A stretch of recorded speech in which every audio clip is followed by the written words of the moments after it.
ರೀಸೆಂಟಾಗಿ ನಮ್ಮ friend birthday ಇತ್ತು ಅಂತ ನಾವು ಕೂಡ ಹೋಗಿದ್ವಿ. ಮದುವೆ ಆದಮೇಲೆ ಇದು ಇವಳಿಗೆ ಫಸ್ಟ್ ಬರ್ಡೇ.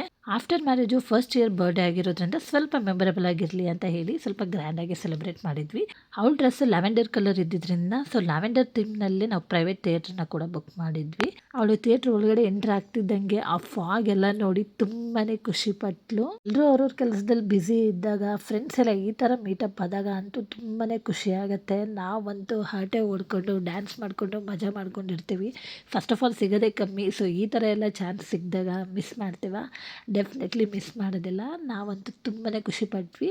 ಸೊ ಕೇಕ್ ಎಲ್ಲ ಕಟಿಂಗ್ ಮಾಡಿ ನಾವು ಅವಳಿಗೆ ತಿನ್ನಿಸಿ, ಅವಳು ಕೂಡ ನಮಗೆ ತಿನ್ನಿಸಿ, ಗಿಫ್ಟ್ ಎಲ್ಲ ಕೊಟ್ಟು, ಡ್ಯಾನ್ಸ್ ಎಲ್ಲ ಮಾಡಿ, ಸ್ನ್ಯಾಕ್ಸ್ ತಿಂದು ನಾವು ಕೂಡ ಮಜಾ ಮಾಡಿದ್ವಿ. ಜೊತೆಗೆ ಕೆಲವೊಂದು ರೀಲ್ಸ್ಗೆ ಕೂಡ ಡ್ಯಾನ್ಸ್ ಮಾಡಿದ್ವಿ. ಡೇ ಅಂತೂ ತುಂಬಾ ಚೆನ್ನಾಗಿತ್ತು.